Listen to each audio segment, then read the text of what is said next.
Hola chicos, buenas noches. ¿Cómo se encuentran? Buenas noches nuevamente, Chile. Hola, buenas noches de nuevo. Buenas noches, Hola Carlos Luis, pura vida. pura vida. ¿Eso? Belkis, he dicha tenerla hoy en clase. Hola, hola, profe, pura vida. He dicha, buenas noches. Solo una vez creo que he faltado, una o dos veces, nada Demasiado, más. demasiado carga, ¿sí? Ustedes son los veteranos de este grupo. Que Buenísimo. no. Eso se convierte en resultados. Van a ver que sí. Bueno, chicos, hoy vamos a empezar por el fascinante mundo de la historia de Costa Rica, que me encanta. Ya vimos todo lo que fue el tema de globalización, ¿verdad? Que es este que teníamos aquí, que lo veníamos terminando. Es un tema muy facilito, muy sencillito. Voy a agarrarme como por aquí para hacer un pequeño repaso. Vimos nuevas relaciones de trabajo en el mundo globalizado y hablamos del teletrabajo, hablamos de el outsourcing y hablamos también de los horarios flexibles, que era el ejemplo que nos ponía Kenneth con respecto a su relación laboral. Luego hablábamos de las desigualdades en las condiciones sociales y económicas en un mundo globalizado donde dijimos ricos y pobres, definitivamente así es. Luego vimos factores que inciden en las diferencias entre países ricos y países pobres, ¿ok?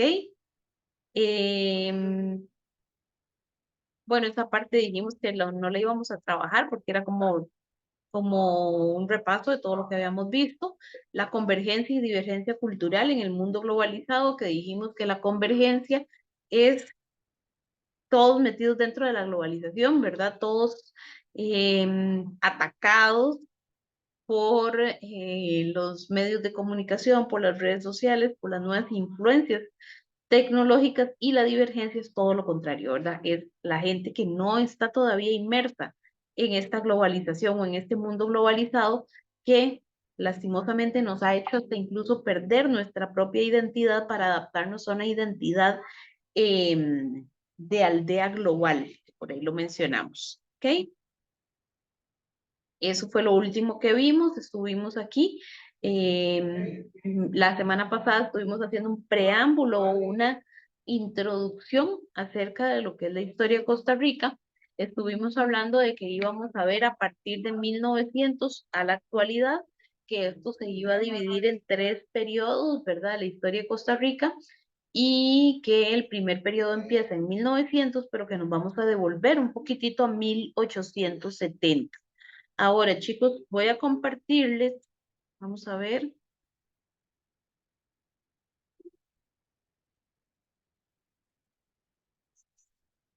les voy a compartir este documentillo que lo tengo aquí, que lo habíamos hecho ahí como con palabras nuestras, donde nos explica un poquito de estos tres periodos de la historia de Costa Rica.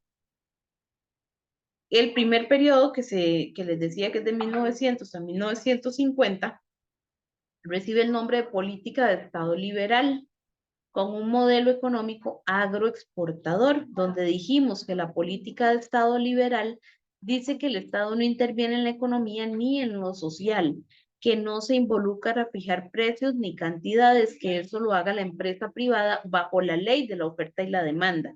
Okay, entonces no hay una regulación en esta época. Primero que todo pensemos en los años, ¿verdad? Recuerden que hasta 1940 es que se crea las reformas sociales, ¿ok? Que era la creación de la Caja Costarricense de Seguro Social, la creación de el Código de Trabajo y la creación de la UCR, ¿ok? Pero es hasta 1940. Antes de 1940, ¿qué pasaba? Era la empresa privada la que se encargaba de determinar cómo iba a tratar a sus trabajadores. eh, no habían, no habían precios por una institución, como digamos ahora que tenemos la institución reguladora de los servicios públicos, ARECEP. Entonces dice que todos tienen que cobrar lo mismo, ¿ok? En ese tiempo no era así. Todo se hacía bajo la ley de la oferta y la demanda, ¿ok? Entonces si se vendió, te pago. Si no se vendió, no te pago. Y eso es bueno para los trabajadores, jamás, ¿verdad? pero como no había un código de trabajo, nadie lo regulaba, ¿ok? Además, el Estado no se compromete en proteger a la gente. La gente se cuidaba sola. ¿Por qué? Porque recuerden que el liberalismo apoya las libertades individuales, que son los derechos de primera generación. ¿Cuáles son las libertades individuales? La libertad de tránsito, la libertad de expresión, la libertad de elección, la empresa, la propiedad privada, la libertad de opinión. Todas las libertades están apoyadas por el Estado liberal o por el liberalismo, que es lo mismo que la ideología política, ¿verdad? Por supuesto. Entonces, bajo este liberalismo, ¿qué es lo que sucede? Que cada quien se la juegue como pueda, ¿verdad? Ya lo habíamos visto, que la gente se cuide sola, básicamente. ¿Ok? Y el Estado no controla nada, no invierte, hay un gasto reducido, ¿ok? Recuerden aquella hablada que nos echamos de un gasto reducido cuando no invertimos en educación. Bueno, el Estado no invierte en educación, el Estado no invierte en salud, el Estado no invierte en seguridad. Por eso los policías de hoy andan peor armados que los mismos delincuentes, porque el Estado no invierte. Por eso no tenemos mayores servicios de salud, mayores hospitales, especialidades. ¿Por qué? Porque el Estado no invierte. Eso es un gasto reducido, ¿ok? Así pasaba de 1900 a 1950 con ese traslape de 1940 a 1950, ¿verdad? Que es como un periodo de tránsito, digamos. ¿Sí? Y el modelo económico agroexportador que dice que la economía de Costa Rica en este periodo dependía de la agricultura. Ajá, ¿de cuáles productos? Del café y el banano que se vendían al extranjero. Eso es lo mismo que exportación. Y la importación generaba impuestos, que es lo mismo que rentas. ¿Ok? Entonces, cuando hablamos de exportación, hablamos de que vendemos café y banano, muy bien, ¿ok? Eso nos genera, el banano no, porque el banano era de una empresa extranjera, ¿verdad? Más adelante lo vamos a ver, pero el café sí nos generaba ganancias, entonces con esas ganancias fuimos construyendo Costa Rica, porque recordemos que hacia 1900 Costa Rica era una aldea, ¿verdad? ¿Ok? Y no habían hoteles, no habían carreteras, no estaba el puerto del Caribe, menos trenes, no habían em, eh, restaurantes, nada de esas cosas existían, ¿verdad? Y era una población muy reducida la que había en Costa Rica, ¿ok? Entonces, se ganaba por la venta del café y la gente adinerada de la época iba al extranjero, compraba en el extranjero y traía las cosas para Costa Rica. Entonces recuerden que cuando uno trae cosas del extranjero pasa por aduana y tiene que pagar impuestos. Eso es lo mismo que renta. Por eso don Ramón decía que vivía de la renta, ¿ok? Entonces son rentas. Esos impuestos nos generaban mucho dinerito, gracias a Dios, en buena hora en esa época, y entonces con eso se terminó de construir nuestro país. ¿Ok? Por lo menos hacia el Valle Central. Ese es el primer periodo de la historia, ¿verdad? El segundo periodo es de 1950 a 1980. ¿Cómo se llama aquí la política? El Estado, el modelo político. Político de Estado, política de Estado benefactor o gestor o también desarrollista, que ahora lo vimos en cívica, ¿verdad? Del Estado desarrollista. ¿Ok? Entonces tenemos un periodo que también es conocido como, o sea, aparte de que se llama benefactor, gestor o desarrollista, por aquí lo tengo también, es conocido como paternalista. ¿Por qué? Porque protegió mucho a la sociedad de la época, ¿ok? Bajo las nuevas leyes y todo ese asunto. Intervencionista, ¿por qué? Porque si era un Estado que intervenía, sí se preocupó por crear instituciones, por mejorar la educación, por mejorar la salud, por mejorar la seguridad, ¿ok? Protector, lo mismo, protegía a la población. Desarrollista, porque la idea era que fuera un país desarrollado o un país industrializado, ¿ok? Este tipo de Estado sí se involucra en la economía, regula precios, nacionalizó la banca para facilitar y brindar financiamiento a las personas que quisieran poner una industria, Además, regula las condiciones laborales. ¿Ok? ¿Qué es lo que pasa? Bueno, recuerden que, entonces, ¿quién es el protagonista de esta época? José Figueres Ferrer.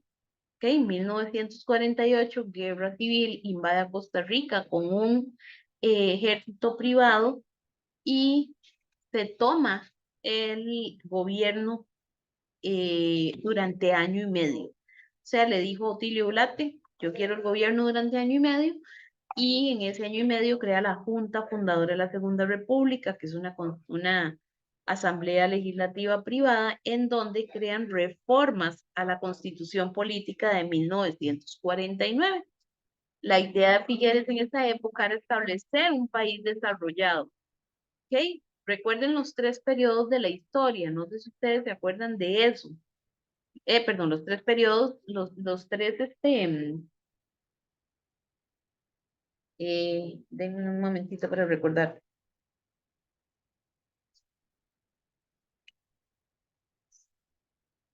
Ay, pues ya se me olvidó.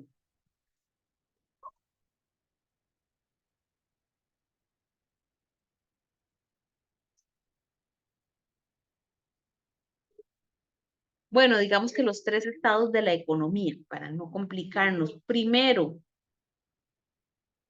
segundo, tercero, que por ahí me acuerdo que me pegué con las matemáticas. Materias primas. El país que se dedica al primer sector, ya los 3 sectores de la economía, ya me acordé, 3 sectores de la economía. Chicos, esto es muy importante entenderlo. Primer sector se dedica a las materias primas, a todo lo que sacamos de la tierra. ¿Se acuerdan? El ejemplo que les puse de las papas, fue con ustedes, ¿verdad?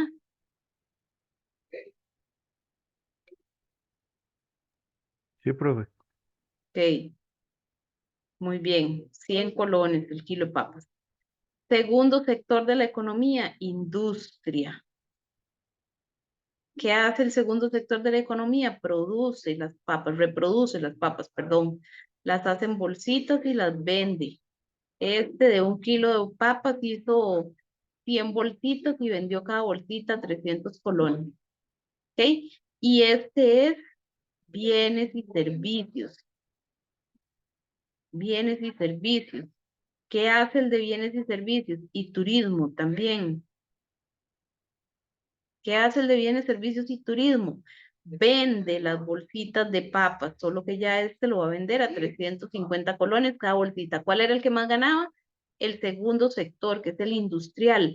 Por esa razón es que, por ejemplo, China, que es un país industrializado que le vende al mundo de todo, debería tener una economía rica, ¿verdad? Nosotros, Costa Rica, que somos un país que nos dedicamos a la tierra, a las materias primas, somos un país pobre.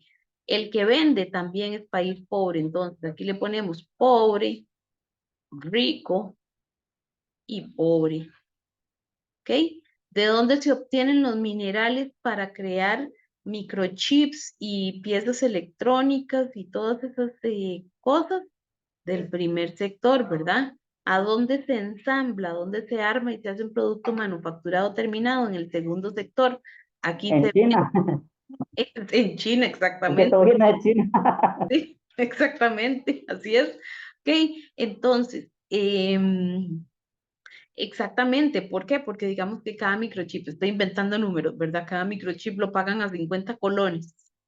Y aquí se llevan todo, lo arman y los teléfonos los venden en 10.000 colones. Estoy inventando, ¿verdad? ¿Ok? Y aquí ya este es el que llega y solo le puede meter 1.000 colones más, entonces lo venden 11.000 colones. Hey, este se ganó 1.000, este se ganó 10.000 y este se ganó 50. Imagínense. Entonces, en los vehículos, la industria automovilística, lo mismo, ¿verdad? Aquí se ensambla, se arma el carrito con llanticas y todo el asunto, ¿verdad? Hijo de puña carro, no sé ni qué fue lo que hice. No era así como lo iba a hacer, era así. ¿Ok? Llanticas. Este es un modelo viejito. ¿Ok? Y entonces, ¿a dónde compran los materiales, las materias primas, todo lo indispensable? Aquí. Aquí lo ensamblan y lo venden carísimo a este sector y este sector solo le puede meter un poquito, ¿verdad? Ya para sacarle ganancia, ya para venderlo al consumidor final, ¿verdad? Entonces, vean ustedes esa dinámica. ¿Qué era lo que quería Figueres entonces? Eso precisamente era lo que quería Figueres, convertir a nuestro país en un país desarrollado, que nosotros, lejos de comprar, nosotros hiciéramos las cosas, ¿ok? Entonces es un Estado que sí se involucra en la economía, regula precios, nacionaliza la banca para facilitar y brindar financiamiento a las personas que quisieran poner una industria. Recuerden que no es lo mismo sacar un préstamo en el BAC que sacar un préstamo en el Banco Popular o Nacional, ¿verdad? Son mejores las condiciones en un banco del Estado, un banco nacional, ¿ok? Que en que por ejemplo en el BAC. Entonces, ¿qué fue lo que hizo el Estado? Nacionalizar la banca. ¿Para qué? Para darle mejor oportunidades a la persona que se decidiera montar una industria, que dejara de coser pantalones en la cochera de la casa y decidiera ponerse un taller, por ejemplo. Y también regula las condiciones laborales. ¿Por qué? Porque ya tenemos un código de trabajo que permite regular las condiciones laborales. Es un Estado que vela por la educación, se enfocó muchísimo, ahora lo mencioné, se enfocó muchísimo en educación. ¿Por qué? Porque Figueres decía, si queremos un país desarrollado, no podemos hacerlo con gente analfabeta. ¿Okay? Si queremos un país desarrollado, no podemos hacerlo con gente que no tenga estudios. Necesitamos gente preparada, por eso se crea el INA también en esta época, para hacerla y cubrir la parte técnica. Se preocupa porque la sociedad tenga servicios básicos como agua y luz. Es en esta época donde se crea la IA, que hoy día está de terror, ¿verdad? Y la luz, recordemos que Figueres es el fundador del ICE, ¿verdad? Y Figueres era ingeniero eléctrico. Esa es alguna relación interesante. Figueres era ingeniero eléctrico y establece el ICE, ¿ok? Calderón era médico y establece la Caja Costarricense del Seguro Social, ¿ok? Y se preocupa por la seguridad. Este tipo de Estado protege a la población, por eso se llama protector, benefactor, gestor, paternalista, desarrollista, industrializado, intervencionista, porque se interviene. Y su modelo económico, ¿cuál fue? Entonces, Figueres dijo, bueno, no podemos seguir con un modelo económico. Si quiero un país desarrollado, no puedo seguir con un modelo económico en el que se estén produciendo papas y cebollas o solo café y banano. No, necesitamos más bien cambiar esto, dejar de estarle comprando al mundo pantalones, zapatos, carros y productos alimenticios procesados en otros lados. No, nosotros hagámoslo y vendámosle al mundo más bien. ¿Ok? Sustitución de importaciones. Chicos, es importantísimo que ustedes se aprendan estos nombres así tal cual se los estoy dando. Este tipo de modelo llama a la industrialización de Costa Rica, lo que quiere decir que todos los productos que importábamos, o sea, que comprábamos, ahora se produzcan en el país. Ropa de Europa, herramientas de Estados Unidos, alimentos procesados, eso no lo compremos, que lo produzcamos acá.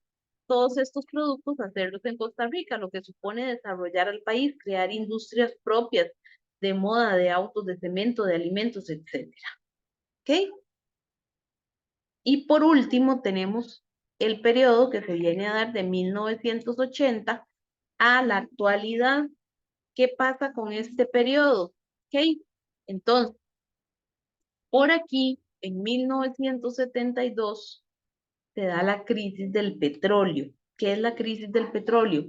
La crisis del petróleo es cuando los árabes decidieron subir el petróleo exageradamente. ¿Ok? Crisis del petróleo. Entonces, ¿qué sucede con la crisis del petróleo? Que si el barril lo vendían a 20 centavos de dólar, de repente lo estaban vendiendo en 20 dólares. Entonces, imagínense ustedes, ¿verdad? Yo no sé ahorita cuánto cuesta un barril de petróleo, pero imaginemos que cuesta 10 dólares. Que los árabes vengan y digan en este momento, no, ya no lo vamos a vender a 10 dólares, lo vamos a vender a 100 dólares el barril de petróleo. ¿Se imaginan ustedes lo que es eso? En aquella época que ahí no habían energías alternativas, ¿verdad? Y no habían energías, o era el mínimo de energías limpias, como por ejemplo hidroeléctrica, que era la que más había, digamos, eólica, todas esas energías no existían, todo era producto de los hidrocarburos.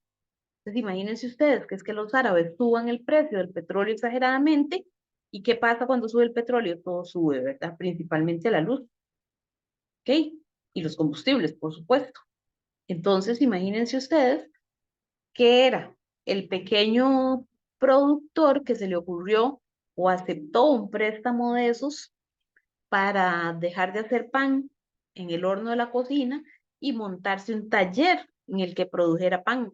Pero resulta ser que en ese taller pagaba 100 colones de luz al mes. Y cuando se da este aumento en los precios del petróleo, dejó de pagar 100 colones y paga 10.000 colones al mes de luz. ¿Le alcanzaba? Jamás, ¿verdad? Entonces viene la quiebra de negocios, viene la inflación, ¿verdad? Un caos total y se desarrolla la peor crisis que se ha vivido en la historia de Costa Rica, que es hacia 1980. Es aquí donde entonces interviene Carazo. Carazo se pelea, yo creo que todos hemos escuchado alguna vez ese nombre, Rodrigo Carazo. Carazo se pelea con el Fondo Monetario Internacional y el Fondo Monetario Internacional dice no les ayudo más. Y entonces fue peor la cosa, ¿verdad? Viene Monge en 1982 y le dice a Carazo, olvídate de lo que hizo le dice el Fondo Monetario Internacional, olvídate de lo que hizo Monge, seamos amigos, ayúdanos. Y entonces se vuelven a establecer relaciones con el Fondo Monetario Internacional, pero entonces el Fondo Monetario Internacional nos dice, ok, les vamos a ayudar, pero tienen que empezar a pagarnos. ¿Cómo lo van a hacer? Vendan instituciones, metan más impuestos, inflen los precios y la sociedad en crisis, imagínense ustedes, y toca, ¿verdad? A eso le llamamos política de Estado neoliberal, ¿ok? Bajo el neoliberalismo, este Estado no interviene en la economía nacional con un gasto reducido, no construye universidades ni hospitales, no invierte en seguridad, no contrata empleados públicos porque no interviene en el Estado. Solo lo único que hace es como proteger la sociedad en cuanto a legislación, pero también ahí pues se la brincaban y todo, ¿verdad? ¿Ok? Un Estado que apoya y prefiere todo lo privado, la empresa privada. Recuerden ustedes, entonces no construimos un hospital, pero permitimos que empiecen a entrar los hospitales privados. ¿Ok? No construimos una universidad, pero permitimos que empiecen a entrar las universidades privadas. ¿Ok? No todos en la sociedad pueden pagar esos servicios privados, lo que aumenta la brecha social y económica, o sea, ricos cada vez más ricos y pobres cada vez más pobres. Y por supuesto, el modelo económico también tiene que cambiar. ¿Por qué? Porque ya no podíamos con la industrialización, ya se nos vino abajo el proyecto de industrialización. eh, ¿Y qué dice Monge? De ahí, volvamos a la tierra. Somos agricultores, eso es lo que nosotros tenemos para venderle al mundo. Banano, café, sí, pero entonces vamos a hacer un cambio. No solamente esos productos vamos a vender, vamos a diversificar los productos. Entonces, viene el modelo económico de promoción de exportaciones. ¿Qué es promoción de exportaciones? Diversificación de productos. Diversificación de productos. ¿En qué sentido? ¿Qué es diversificación de productos? Bueno, dice, este modelo promueve volver a vender productos agrícolas que solo con mayor diversificación, perdón, este modelo promueve volver a vender productos agrícolas solo que con mayor diversificación, como por ejemplo café, banano, piña, cítricos, sandía, melones, flores, entre otros. Y también promueve el turismo y el ecoturismo, que ya se empieza a mencionar y empieza a ser muy sonado, principalmente porque aquí ya estamos en contexto de globalización, ¿verdad? Son negocios que generan pocas ganancias y la mayoría de empresas privada e inversión extranjera, lamentablemente. Entonces, chicos, si somos observadores, volvimos a este mismo periodo, ¿verdad? con esta política liberal es lo mismo que esta, solo que neoliberal es nuevo. ¿Cuál es la diferencia? Que bueno, tenemos legislaciones que se respetan, digamos, ¿ok? Pero económicamente hablando estamos exactamente en la misma situación que aquí, ¿verdad? ¿Ok? Y económicamente hablando, aquí estamos en esta misma situación, vendiendo productos de la tierra. ¿Queda claro, muchachos? Sí, señora. Muy claro. Excelente. Entonces, este documentito de inmediato se los voy a pasar al grupo para que lo tengan ahí, que sea como un documento sagrado para ustedes. Cada vez que puedan, lo leen. Chicos, en serio, es indispensable que ustedes se me aprendan estos nombres. 1900 a 1950, ¿cómo era la política? Liberal. ¿Cómo era la economía? Agroexportadora. De 1950 a 1980, ¿cómo era la política? Benefactora o desarrollista. ¿Cómo era la economía?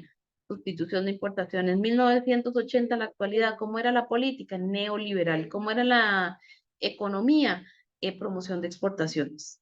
Eso los va a guiar a ustedes en el examen.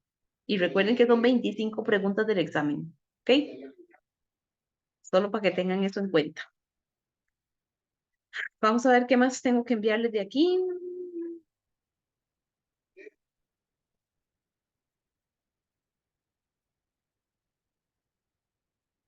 Ah, ya me acordé. Voy a enviarles un enlace de una recreación que se hace por ahí de la Guerra Civil de Costa Rica. Es una recreación de 7 días.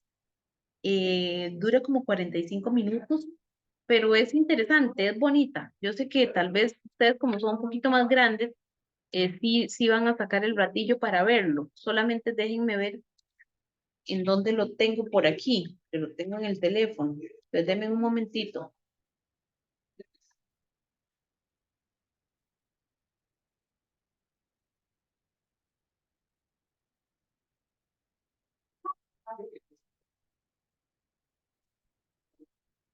¿Qué caso, chiquillos?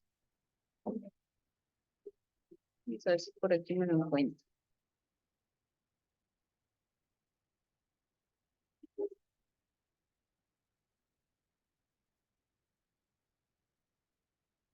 Mm,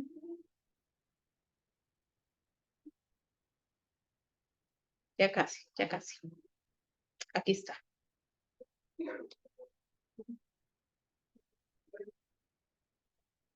Listo, ahí se los acabo de enviar al grupo, chicos. Ojalá que saquen el ratito para verlo. Es el momento ideal como para que ustedes agarren esta semana y lo vean, ¿ok? Entonces, me devuelvo el folleto. Ahora sí, voy a empezar.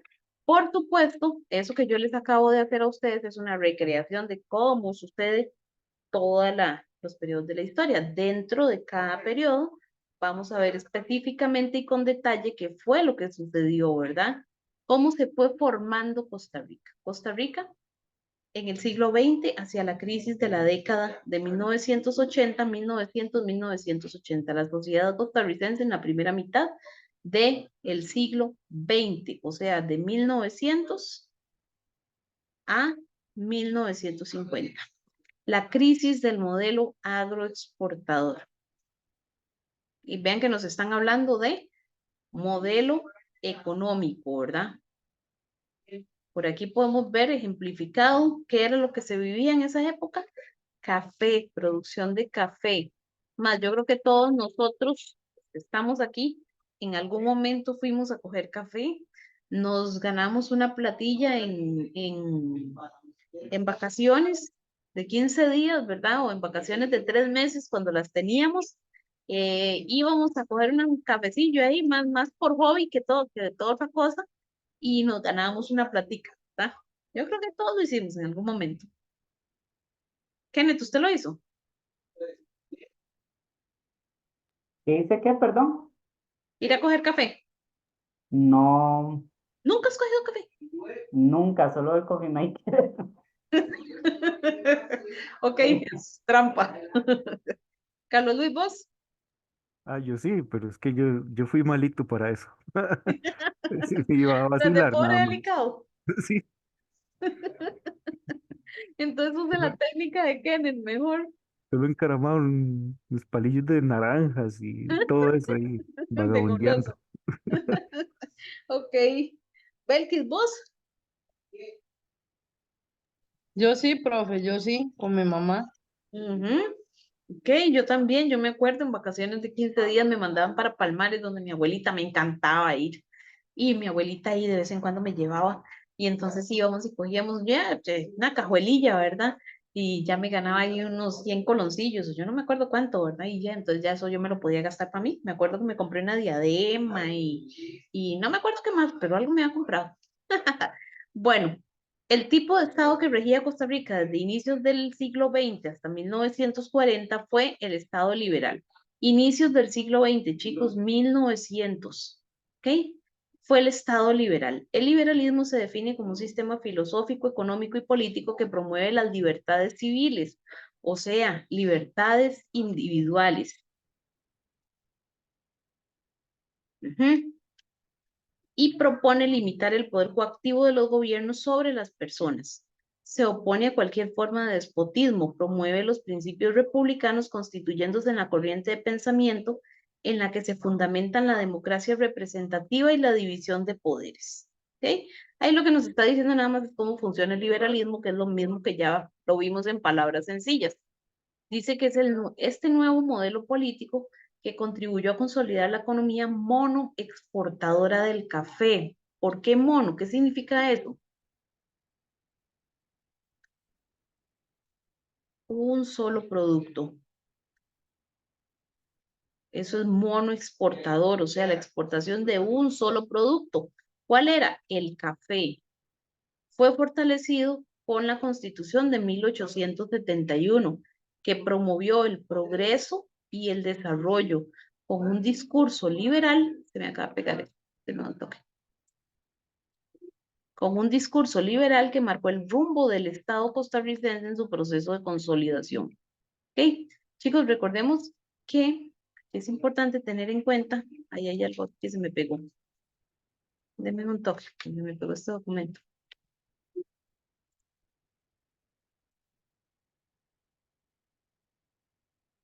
Ok,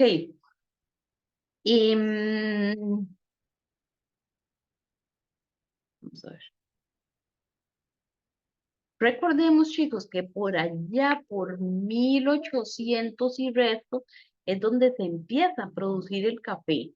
Cuando estábamos con el tema de campaña nacional, que fue la guerra contra los filibusteros, eso fue en 1856 y 1857. Y ahí tenemos auge cafetalero, ¿verdad? Y es hacia 1870 cuando en Costa Rica cambia el tipo de historia porque antes teníamos un periodo o el tipo de política, digamos, en Costa Rica teníamos un tipo de política militarizada, ¿verdad? Donde habían los militares, eran los que tenían como el poder en Costa Rica. Fue un periodo un poco violento de nuestro país, golpes de Estado, inestabilidad política. em, un dominio, ¿verdad?, por parte de los generales y demás, pero hacia 1870 llegan al poder los gobiernos liberales, los gobiernos de corte liberal, y entonces con los gobiernos de corte liberal se empieza a cambiar la historia en este aspecto, ¿verdad? Los gobiernos de corte liberal se les conoce como la generación del Olimpo, donde podemos mencionar a presidentes como Próspero Fernández, como, híjole, se me olvidó, Próspero Fernández, y bueno, ahorita me acuerdo, pero bueno, eran 3 o 4 presidentes de corte liberal que vienen y hacen reformas liberales en Costa Rica. Entonces, son los que separan todo lo que tiene que ver con religión de la política, ¿ok? O sea, la religión, los sacerdotes que se queden dando misa, no tienen nada que ver metiéndose en la política. Antes la Iglesia Católica era la que tenía, digamos, el control civil de nuestro país. O sea, como el registro civil, separaron a la Iglesia de esta función, se crea un registro civil. Antes la Iglesia era la que tenía la situación educativa en nuestro país. De hecho, la única universidad que existía se llamaba Santo Tomás.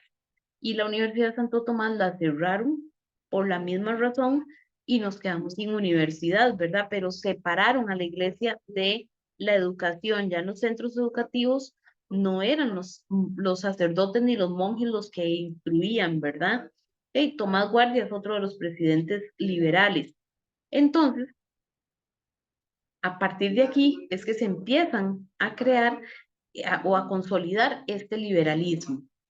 Tomás Guardia gobernó en dos oportunidades, de 1870 a 1876 y del 72 al 82. Aquí es del 76, perdón, esto tienen de dato ahí. Ok, no es 72, es 76. Al 82, con él se inició el periodo liberal en Costa Rica, en el que a pesar de la ideología se buscó expandir la administración pública, civilizar a la población, aprobar nuevos códigos civiles y penales, como el Código Electoral, ¿verdad? El Tribunal Supremo de Elecciones, que esto va a crecer hasta más adelante, ¿verdad? Pero ya se empiezan a formar todo este tipo de cosas, buscar cómo consolidar el voto femenino, crear todas estas prácticas.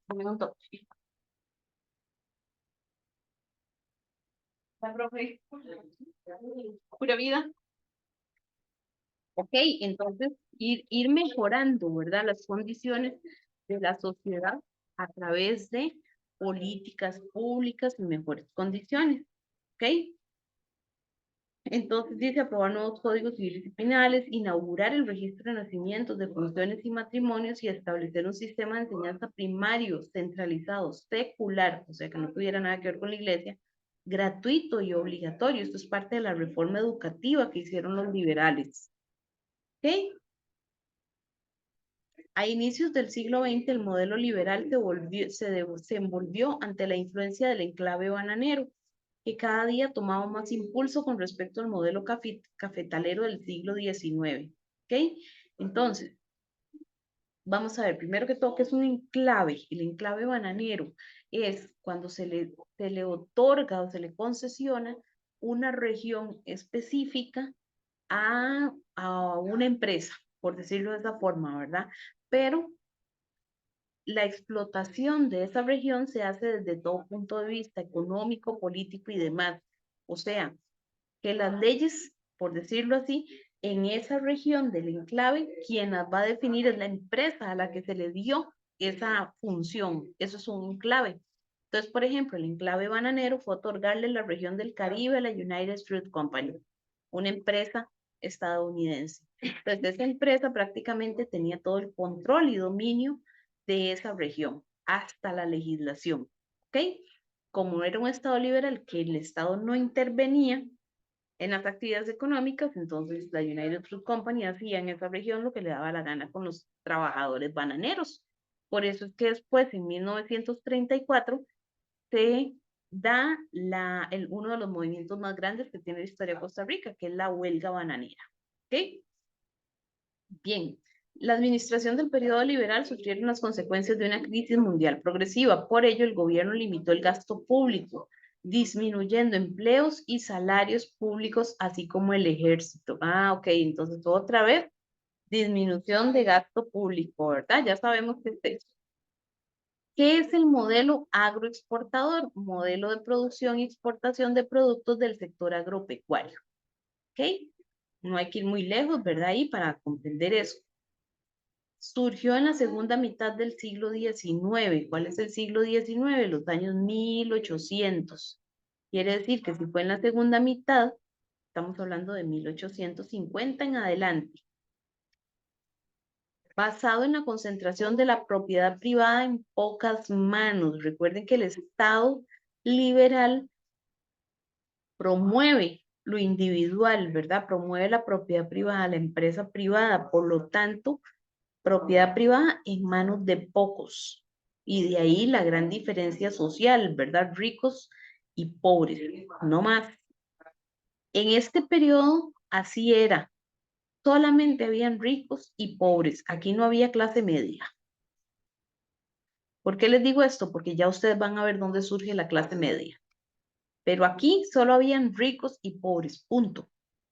Producción agrícola, café, cacao, caña de azúcar, banano, ajá. Pero para exportación, café y banano. La caña de azúcar y el cacao eran como para consumo interno. ¿Qué constituye la base de las exportaciones, haciéndolo altamente dependiente de los vaivenes del mercado internacional? Ah, ok, ¿qué es eso? Vaivenes del mercado internacional. Ok, si nosotros dependemos de las exportaciones y de las importaciones, ¿verdad? Resulta ser que nosotros le vendemos café al mundo, que es lo que nos genera ganancias. Hacia 1900 se le vendía café al mundo, ¿ok? Entonces, ¿quién nos compraba café? Estados Unidos, Francia, Inglaterra, eran los que principalmente nos compraban el café. Eso está bien, ¿ok? Pero resulta ser que viene 1914, perdón, y se genera una guerra mundial. ¿Quiénes eran los países que estaban en guerra? Francia, Inglaterra, Estados Unidos. ¿Ustedes creen que tenían tiempito como para sentarse a tomarse una tacita de café? No, menos para comprarlo. Ni plata para comprarlo porque había que invertir en armas. Profe, Entonces, ¿qué es vaivenes? Profe, ¿qué es vaivenes? a esa es a la que voy, don Francisco. Ya le digo.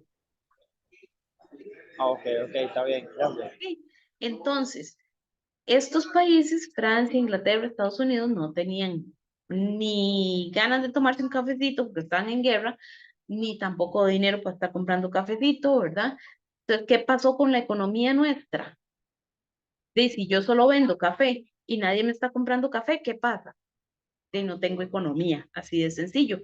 Por eso es que dice que era altamente dependiente de los vaivenes del mercado internacional.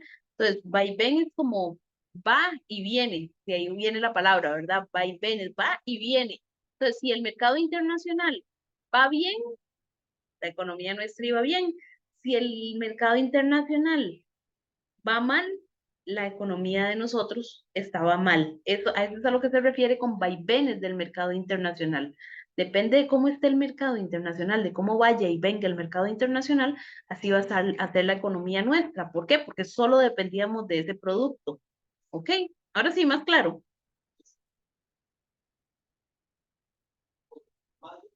Sí, profe, Súper. gracias. Ok, bien. En el caso nuestro, o en el caso de nuestro país, el modelo agroexportador se desarrolló con productos como el café y el banano. Bueno, eso ya lo vimos. ¿Cuáles eran las características generales del modelo agroexportador?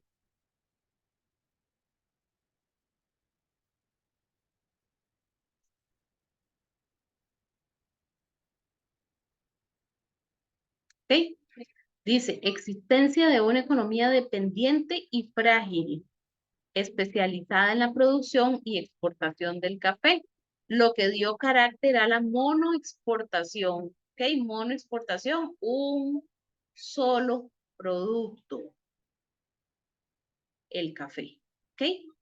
Entonces volvemos a lo mismo, ¿verdad? Si yo me dedico a vender café o me dedico a vender petróleo, pero resulta ser que vienen las energías renovables, es posible que el petróleo en algún momento deje de tener tanta importancia, ¿verdad? Entonces los países que dependen solo de la venta de petróleo se pueden ver afectados. Ok, el sistema de cuotas impuesto por los países compradores llevó a que la economía del país dependiera de los vaivenes del mercado internacional y la imposición por parte de los países importadores. ¿Qué es el sistema de cuotas impuesto por los países compradores? Resulta ser que a Costa Rica le iba muy bien con la venta del café, ¿verdad? Ok, pero entonces los demás países de la región empezaron a ver que a Costa Rica le estaba yendo muy bien con esa producción, con la venta de ese producto. Entonces, ¿qué hicieron? Empezaron a sembrar café. también y empezaron a venderle café al mundo. Entonces, ya no se le compraba todo el café a Costa Rica, sino que los países ponían un sistema de cuotas. Bueno, comprémosle un poquito a Colombia, comprémosle un poquito a Guatemala, comprémosle un poquito a Honduras, a todos los países productores. Entonces ya eso empieza a afectar nuestra economía, porque nosotros solo vendemos café. El manejo extranjero del capital comercial y financiero contribuyó a aumentar el carácter dependiente de la economía y el endeudamiento externo. ¿Ok? Entonces, esos son como características generales del modelo agroexportador. Sí, dale vuelta nada más. Para el otro lado, que no me equivoco. Bien. Ahora, chicos, denme un toque, chiquillos.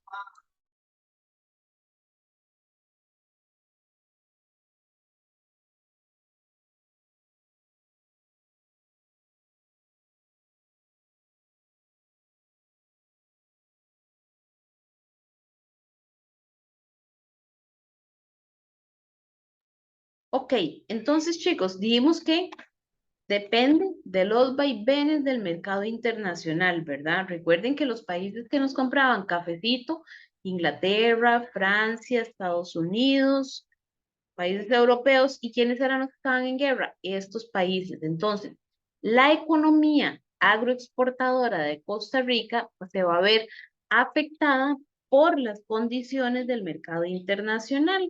¿Cuáles van a ser esas condiciones? Bueno, primero, ¿qué fue lo primero que vimos? Primera Guerra Mundial. ¿Ok? Esa es la primera afectación que la economía de Costa Rica va a tener o va a resentir. ¿Qué más? ¿Qué pasó después de esto? La crisis económica de 1929. Uy, ya no escribí nada. 1929 en Estados Unidos y la depresión de los años 30. Y posteriormente, Segunda Guerra Mundial. ¿Ok? Recuerden, chiquillos, que primero nosotros empezamos viendo, me voy a devolver a la historia del mundo que nosotros vimos así rápidamente, en una línea de tiempo. ¿Qué vimos primero? Hacia finales de 1800, el imperialismo. ¿Ok? Aquí esto no, en realidad no nos afecta. Ajá, eso fue lo primero que vimos, imperialismo. ¿Ok? ¿Qué vimos después? No, perdón, 1800. ¿Qué vimos después? Primera Guerra Mundial en 1914. Luego vimos Revolución Rusa, crisis económica, bueno, 1917, Revolución Rusa, esto tampoco nos afecta en nada, 1929, ¿qué vimos aquí? Crisis económica del 29 en Estados Unidos, ¿ok? ¿Qué vimos luego? Que pusimos una fecha ahí tentativa, 1933, que fue el ascenso de los totalitarismos, ¿ok? El ascenso de los totalitarismos en Europa. Y luego, bueno, que Dios te acompañe. Chao, que Dios te acompañe. 1939, Segunda Guerra Mundial. ¿Ok? Luego, ¿qué más vimos? 1947, Guerra Fría. ¿Ok? Luego de ahí vimos globalización y ya de ahí para adelante, ¿ok? Pero entonces vean eso como historia del mundo.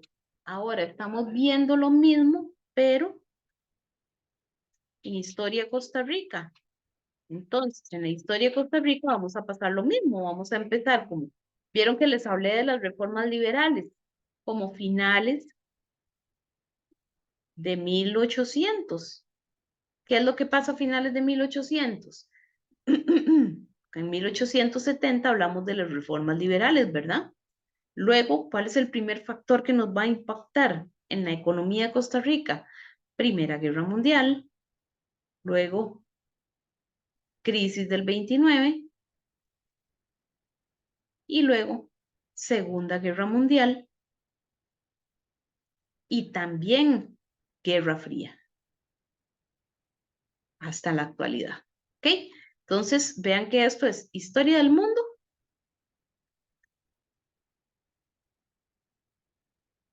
y esto, por el contrario, es historia de Costa Rica. ¿Ok? Pero en las mismas épocas, ¿de acuerdo? Entonces vamos a llevarlo como paralelo. Entonces, ahora sí vean ustedes. Estoy aquí. Impacto de los factores externos en la economía costarricense. Ojo, porque vean que dice factores externos. O sea, que en el examen nos pueden preguntar cuál fue un factor externo que afectó la economía de Costa Rica o el modelo agroexportador. Entonces, eso si ustedes quieren lo pueden anotar así, chicos, por aquí en una esquinita.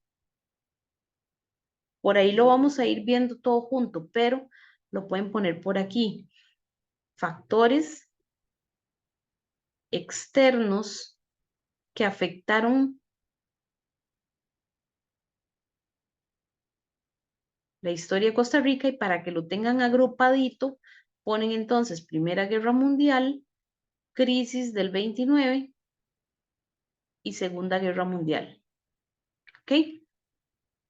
Escríbanlo por ahí, por favor. ¿Qué vamos a empezar a ver? ¿Cómo afectó la Primera Guerra Mundial? ¿Y qué fue lo que sucedió en Costa Rica mientras se desarrollaba la Primera Guerra Mundial?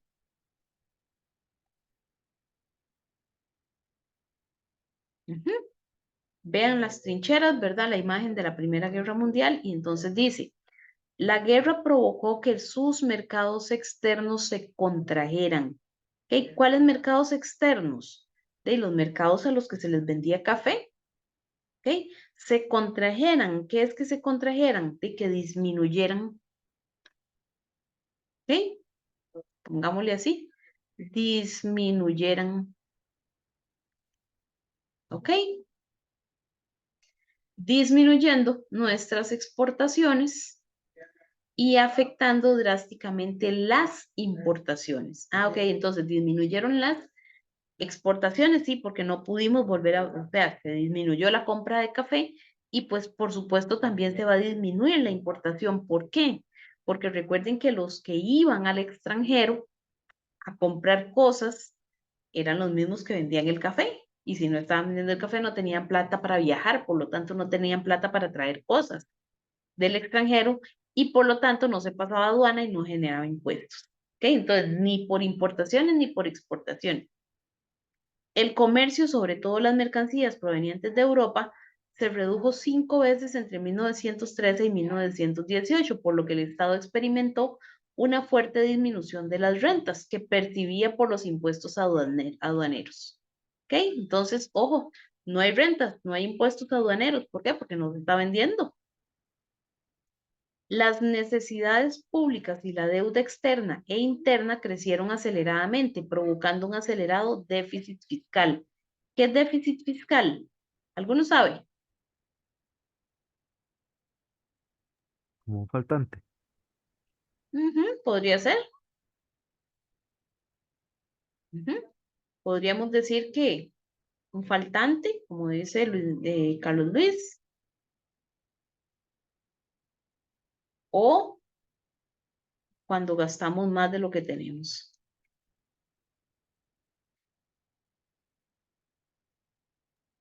Digamos que a nivel contable es como quiebra, ¿no?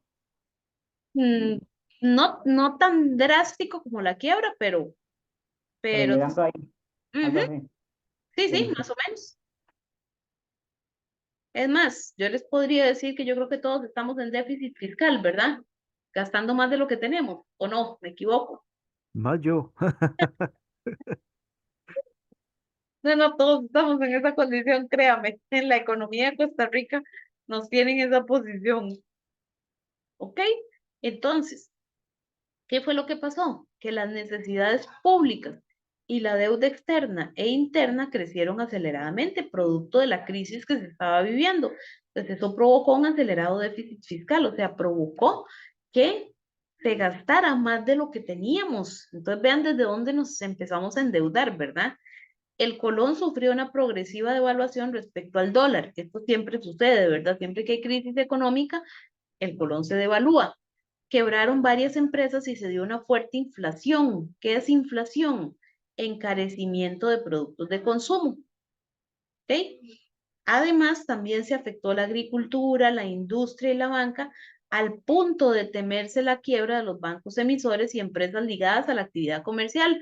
¿Ves, Kenneth? No es tan dramático como decir estamos quebrados, pero sí casi que llegando a eso. Súper, súper.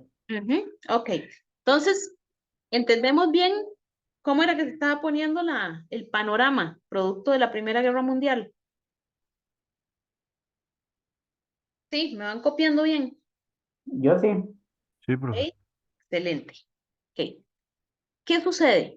Chicos, un super protagonista en la historia de Costa Rica. Recuerden que los ricos eran cada vez más ricos, ¿verdad? Y los pobres cada vez más pobres. Impuestos para todo, por supuesto. Em, el café era el que dominaba, por lo tanto los ricos cafetaleros o lo que se conoce como la oligarquía cafetalera, que en algún momento tienen que haber escuchado esta frase, la oligarquía cafetalera era la que predominaba, ¿ok? Los ricos eran los que dominaban Costa Rica. Recuerden que en esa época todavía teníamos ejército, entonces la parte militar también, ¿ok? Inestabilidad política porque ponían y quitaban presidentes a su antojo, ¿de acuerdo? Y vienen y ponen a este señor, Alfredo González Flores. Como ustedes pueden observar, es el presidente que está en el billete 5.000 en la actualidad, como una conmemoración a lo hecho por Alfredo González Flores. ¿Por qué es importante Alfredo González Flores? Porque todavía en la actualidad se aplican las reformas que Alfredo González Flores estableció, ¿ok? Vean lo que dice. No puede haber democracia donde hay miseria y esta vive donde no hay trabajo. ¿Ok? ¿Quién era Alfredo González Flores? Un joven abogado herediano que fue seleccionado por acuerdo entre los partidos políticos, o sea, fue seleccionado de facto. De facto es lo mismo que por acuerdo, por aquello que salga esa palabra. Resulta ser que Alfredo González Flores ha sido el presidente más joven en la historia de Costa Rica. Ajá. Y lo escogieron por acuerdo entre los partidos políticos. ¿Para qué? Para ocupar el máximo puesto político del Estado costarricense, o sea, presidente. ¿Cuántos años tenía? Que era más Mm, joven. No me acuerdo, no tengo ese dato que un día lo busqué, pero la verdad no me acuerdo. Ah, ok, ok, tranqui. Pero podemos buscarlo por ahí. ¿Ok? Era el más joven en la historia de Costa Rica. ¿Por qué pusieron al más joven a ser presidente mientras que se estaba en el conflicto de la Primera Guerra Mundial? Porque ellos dijeron, este es el más fácil de manipular. Este, como es tan jovencito y tan inexperto, pues va a ser muy fácil de controlarlo. Si nos sirve y está haciendo las cosas bien para nosotros, lo dejamos. Estamos hablando de los ricos, ¿verdad? Si sirve y está haciendo bien las cosas a beneficio de los ricos, lo dejamos. Y si no, simplemente lo quitamos y que sea él el que se enfrente al impacto de la Primera Guerra Mundial. Ah, ok. Entonces dice, a González Flores le corresponde asumir la crisis económica que afecta al país producto de la Primera Guerra Mundial. ¿Ok? ¿Cuáles fueron las reformas implementadas por el gobierno González de Flores? Recuerden que reformas que son cambios. ¿Ok? Entonces, ¿cuáles son las reformas que implementa Alfredo González Flores? Muy bien. Recuerden que era el más jovencito, ¿verdad? El gobierno de González Flores constituyó un intento de gobierno reformista, o sea, reformistas de reformas, ¿verdad? De cambios. Fue el primer presidente que, durante la época liberal, puso con sus ideas y actos en entredicho el supuesto liberal de no intervención en el Estado. ¿Se acuerdan que leímos que en el Estado liberal el Estado no interviene? Pues Alfredo González Flores puso en entredicho el supuesto liberal de no intervención del Estado en la economía. ¿Por qué? Porque dijo, el Estado tiene que intervenir. Si no, la guerra nos consume. ¿Ok?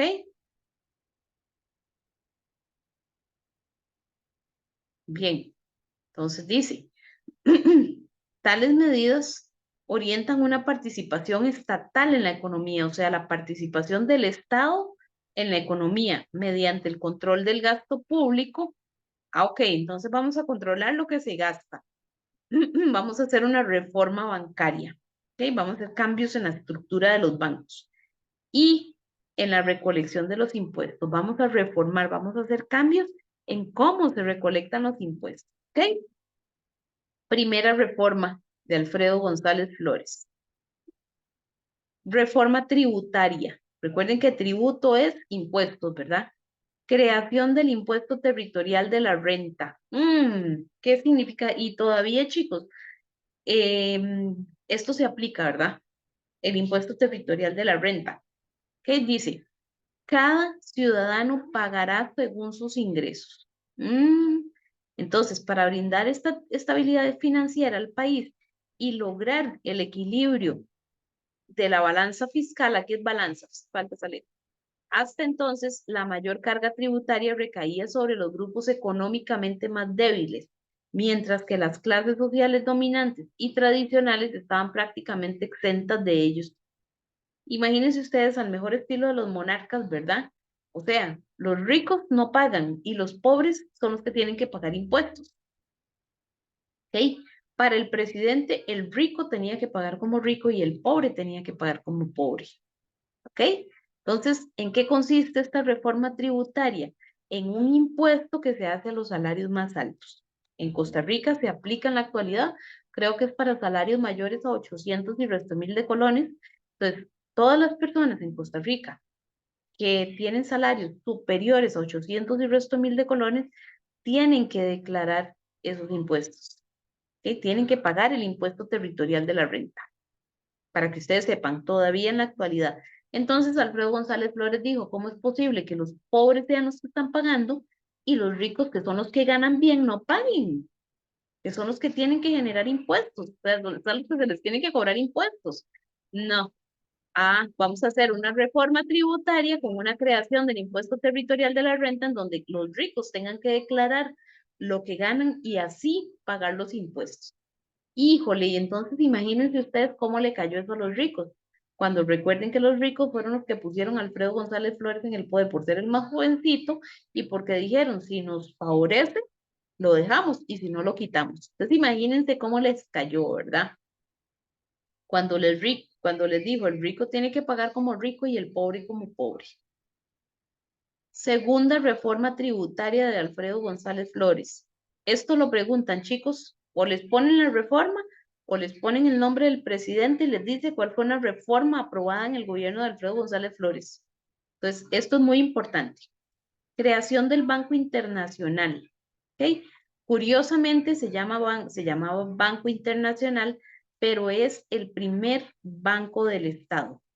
¿Ok? Esto lo pueden poner aquí, primer banco del Estado, para que no se les olvide, porque si dicen Banco Internacional, obviamente todos pensamos en un banco extranjero. Primer banco nacional o del Estado. O sea, hizo un banco estatal. ¿Ok? Hoy día es el INSS. Solo como dato adicional.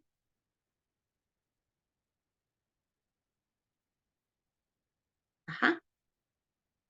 Entonces, ¿para qué? Para el control de la economía y generar créditos. Aquella historia que les conté, ¿verdad? No es lo mismo que sea un banco del Estado el que preste a que sea un banco extranjero.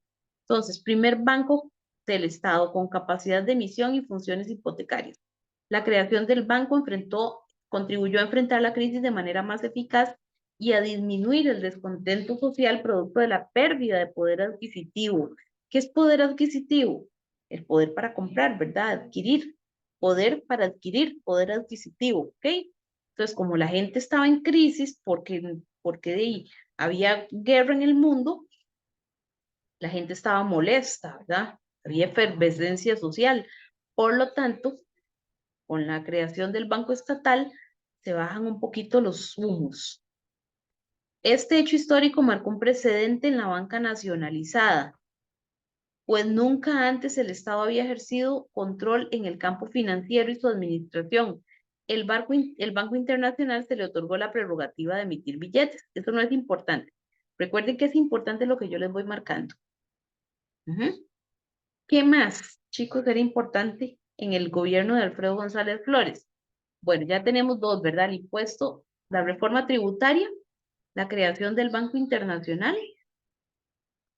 Se crearon la superintendencia de bancos, eso no es importante. Las juntas rurales de crédito agrícola, eso tampoco es importante. El instituto del café, porque este sí es importante. Crea el Instituto del Café. Recuerden que en el Estado liberal, el Estado no interviene en la economía, no fija precios, ¿ok? No fija reglas, nada, ¿verdad? El Estado no se involucra. Entonces, los ricos cafetaleros, que eran lo que tenía plata, digamos, en la época, eran los que ponían los precios. ¿Bajo qué? Bajo la ley de la oferta y la demanda. Entonces, como estamos en crisis, vamos a comprarle el café a los pequeños productores, pero lo vamos a comprar a 10 colones la cajuela, cuando antes se compraba 100 colones, digamos, o lo normal era 100 colones. Pero como ellos eran los que ponían los precios, entonces decían, no, estamos en guerra, entonces los vamos a comprar a 10 colones. Si quieren me lo venden y si no lo pierden. ¿Y qué les tocaba a los pequeños? De vendérselos. Y no había nadie que regulara eso. No había ninguna institución que regulara eso. Entonces, Alfredo González Flores regula el Instituto del Café. Crea el Instituto del Café. ¿Para qué? Para regular la actividad cafetalera. ¿A quién afectó? ¿A quién creen ustedes que afectó que él regulara la actividad cafetalera? A los campesinos y a los que sembraban el café, no. Digamos que a los ricos que compraban el café, ¿verdad? Que producían y que compraban el café. A los pobres los benefició. ¿Por qué? Porque al él regular la actividad cafetalera y decirle a los ricos, suave, no puede ser eso de que ustedes, si está malo, le van a comprar el café de la cajuela 10 colones al pequeño productor y ustedes la venden a tal precio. No olvides esa historia. Entonces, vamos a regular esto. Entonces, imagínense ustedes cómo le cayó a los ricos otra vez. Primero con el impuesto, luego con el banco y ahora con regular la actividad cafetalera, cómo le cayó a los ricos, que lo pusieron en el poder por ser más joven, ¿verdad? ¿Ok? El Estado intervino más directamente en la economía, eso no es importante. El Estado intervino directamente en las negociaciones salariales, eso tampoco es importante. Se dio la construcción de casas baratas, esto para beneficiar a las personas que trabajaban, ¿verdad? En las prácticas cafetaleras y demás, pero tampoco es muy importante. Estableció también el catastro para determinar la extensión, localización y valor teórico neto de las propiedades. Ello con el fin de aplicar la reforma tributaria en este campo, ¿ok? Entonces, si no saben qué es el catastro es un mapeo geográfico, ¿ok? Entonces, ¿alguno ha ido a la parte de catastro del Registro Nacional? Yo no. ¿No? ¿Ok? Carlos Luis, ¿vos? Sí, ¿verdad? Sí, pasa por ahí, sí. Ok, ahí es donde uno, por ejemplo, cuando necesita ver el plano de una propiedad, qué sé yo, que ustedes van a comprar una propiedad y ustedes necesitan saber de dónde a dónde es, cuáles son las medidas, quiénes son mis vecinos, de un lado, del otro, de frente, atrás, si tengo un río cerca, si es un suelo falso o todas esas cosas, ¿a dónde voy? A catastro, ¿ok?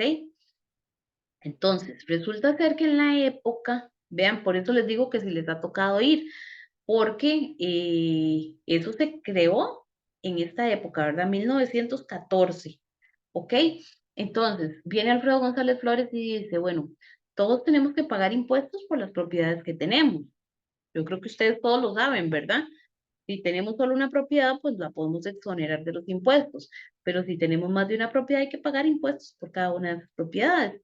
Entonces, viene Alfredo González Flores y dice, todos tenemos que pagar impuestos por las propiedades. Ah, pero resulta ser que Belkis tenía 200 hectáreas y estaba declarando solamente 20 y estaba pagando solo por las 20. ¿Y quién le podía decir lo contrario si no había nada que lo estableciera? Ah, resulta ser que Kenneth tenía solamente 3 hectáreas y estaba pagando por sus 3 hectáreas. Carlos Luis tenía 40 hectáreas y estaba pagando solamente por 4 hectáreas. ¿Y quién le decía lo contrario? De nadie, porque no había nada que dijera de dónde a dónde. Esto es un mapeo geográfico, un catastro. Entonces, Alfredo González Flores dice, no, que cada quien empieza a pagar los impuestos en base al tamaño de su propiedad. Entonces, llegaron y le dijeron a Belkis y a Carlos Luis, ustedes están de corruptos, ¿verdad? Pagando impuestos por una propiedad de 3 y 4 hectáreas cuando tienen 30 y 40 hectáreas. No, de aquí en adelante van a empezar a pagar por lo que tienen, no por lo que ustedes dicen. ¿Ok? Eso es un mapeo geográfico o un catastro. Entonces, imagínense ustedes cómo le cayó a los ricos de la época, que eran los que tenían las grandes propiedades, las industrias, las haciendas cafetaleras, por ejemplo, ganaderas. Entonces, imagínense ustedes cómo le volvió a caer Alfredo González Flores a los ricos. ¿Cómo crees, Kenneth? Que le caía Re mal. de la patada, digamos. Okay, y lo pusieron por ser el más joven, ¿verdad? Por ser el que más iban a bailar. En la concepción del campo educativo, con la fundación de la Escuela Normal de Costa Rica, que ahora la mencioné en cívica y no me acuerdo el nombre, así es como se llamaba, Escuela Normal de Costa Rica. ¿Para qué? Para Centro de Formación Pedagógica y Cambio Social, o sea, para formar profesores, formar docentes. Hoy día, docentes. Docente, no escribí nada. Formar docentes. Hoy día, Universidad Nacional en Heredia. Entonces, algunos grupos capitalistas, recordemos que los capitalistas son los ricos, ¿verdad? Acumulación de riquezas, se sintieron amenazados por las propuestas política tributaria y bancaria del gobierno. Adivinen qué pasó con Alfredo González Flores.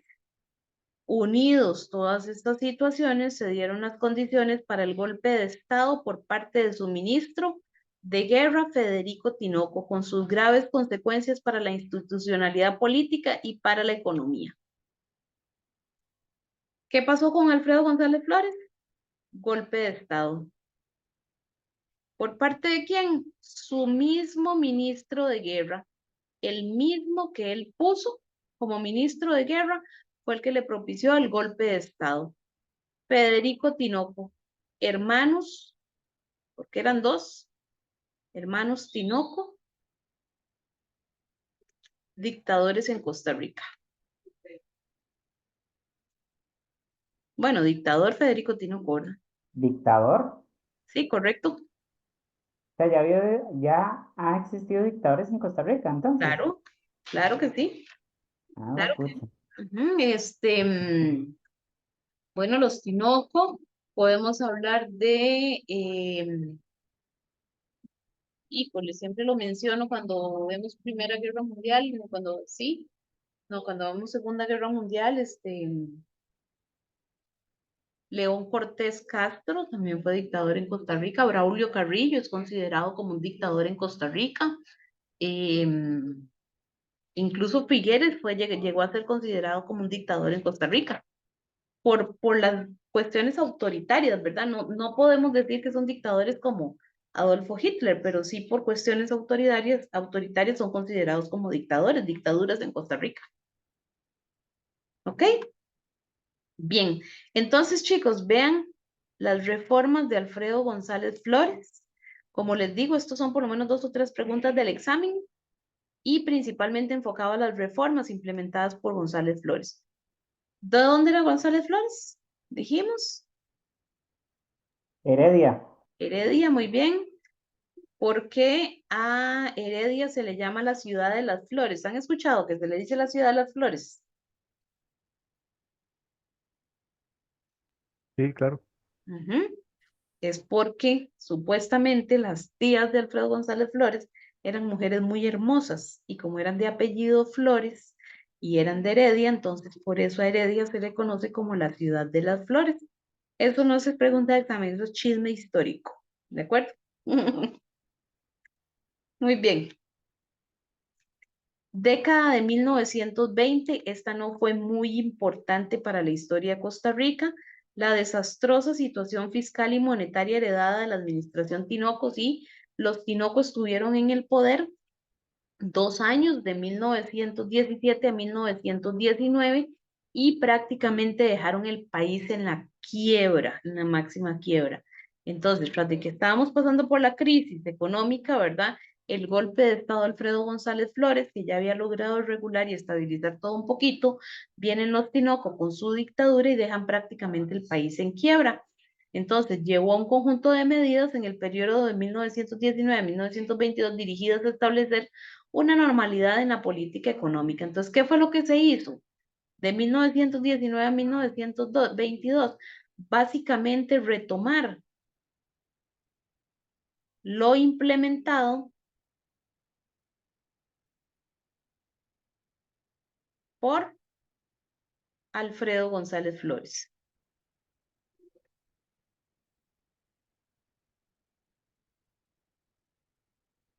¿Ok? Pero esto no lo vamos a leer porque no es muy importante, ¿de acuerdo? Nos brincamos esto. ¿Qué sucede después de todo esto? Empiezan entonces, recordemos que estamos en una época en donde estamos con el tema del café, estamos con el tema del banano, ¿verdad? Que el banano le pertenecía a la United Fruit Company,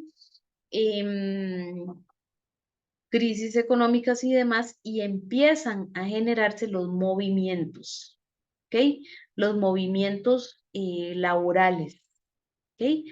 Por eso dice movimiento obrero, movimiento laboral, ¿ok? Surgimiento de las asociaciones gremiales. ¿Qué son asociaciones gremiales? ¿Quién se acuerda? ¿Qué son asociaciones gremiales? Que asociaciones gremiales es lo mismo que sindicatos. No es exactamente lo mismo, pero para efectos de examen es exactamente, es sindicatos, ¿verdad? Asociaciones, una asociación, ¿verdad? De personas. Gremiales, que es un gremio, una agrupación de personas que se dedican a una misma función. Gremio de profesores, gremio de taxistas, gremio de transportistas, gremio de médicos, gremio de abogados, gremio de agricultores. ¿Ok? Entonces empiezan a dar las asociaciones gremiales o sindicatos. ¿Para qué? Para movilizar la lucha por los derechos de los trabajadores. Entonces ahí podríamos hablar del sindicato o de la asociación gremial de los cafetaleros, de los agricultores cafetaleros, de los agricultores bananeros, ¿ok?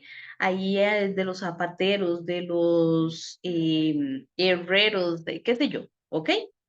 Entonces dice, desde finales del siglo XIX, estos movimientos, chicos, son muy importantes. ¿Por qué? Porque son los movimientos que se mantienen hoy día. Vean que los sindicatos se mantienen hasta hoy, ¿verdad? ¿Ok? ¿Qué es lo que buscan esos sindicatos? Beneficios para su propio gremio. Ujú. Entonces, vean que desde ese momento se empiezan a mover estas asociaciones gremiales, esos sindicatos en busca de qué? De beneficios de esta población. ¿Ok? Entonces, y que acuérdense que el Estado no intervenía. Entonces, los ricos hacían lo que les daba la gana con los trabajadores.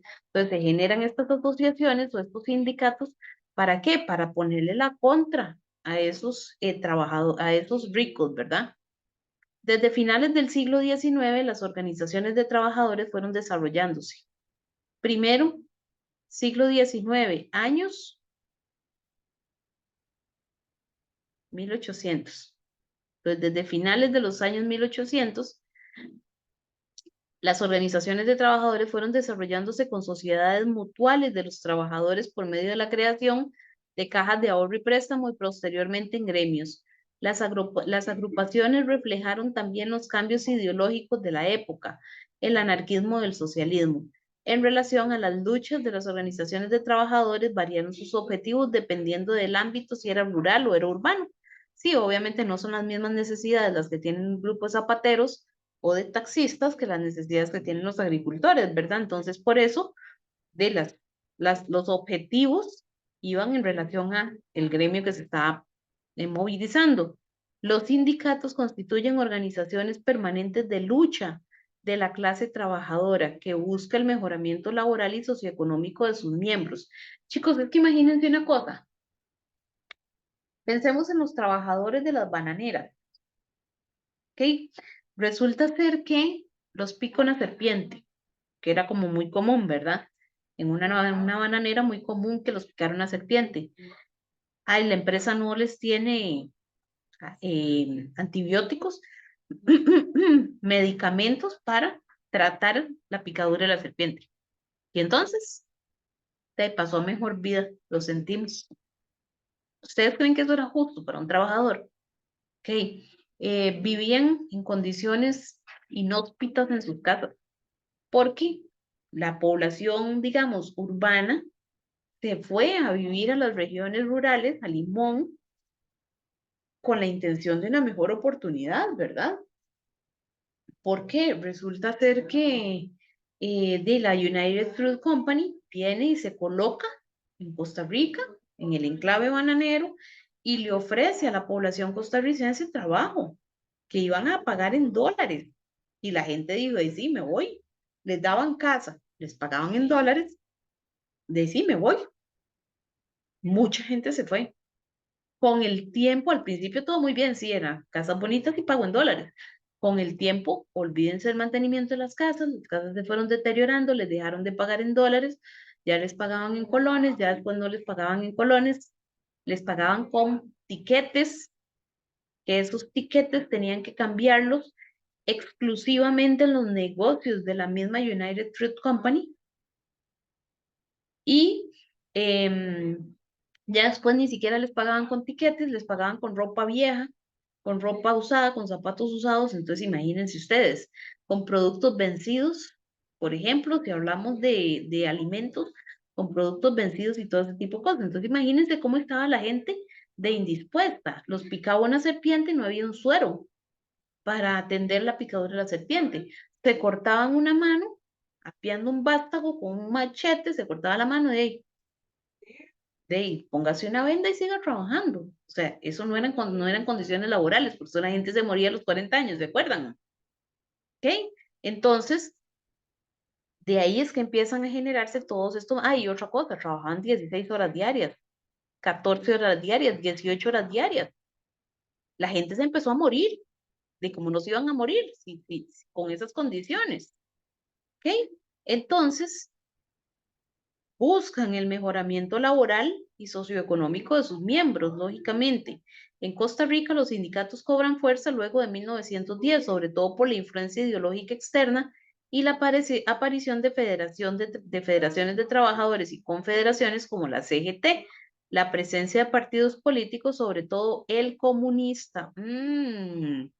Entonces se está acercando el comunismo a Costa Rica, aquel comunismo que a Estados Unidos no le gusta, pero todavía no tenía mucha importancia, porque recuerden que la cosa contra el comunismo se da en Guerra Fría, 1947.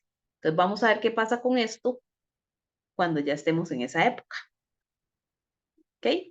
Entonces, Confederación Nacional de Trabajadores, 1913. ¿Ok? Vean que se empiezan a generar ya asociaciones, confederaciones y todo para buscar los beneficios de los trabajadores de la época. Carmen Lira, una de las grandes literatas de nuestro país, comunista también, creadora de los cuentos de mi tía Panchita. Joaquín García Monge, comunista también, político bien importante en Costa Rica en la historia, al igual que Omar Den. Yo creo que todos hemos escuchado sus nombres porque hay escuelas que llevan los nombres de ellos. ¿Ok? Destacadas figuras. Ah, bueno, y vean que esta foto es referencia del 1 de mayo de 1913, periódico La Información. ¿Ok? ¿No os parece que esta fiesta es como una cinta de colores encendidos que estrechan dulcemente en un lazo de amor a todos los trabajadores que se juntan en ella? Dijo Carmen Lira. Y vean a todos los trabajadores reunidos, ¿verdad? ¿Ok? ¿Por qué? Porque se celebra el 1 de mayo, Día del Trabajador.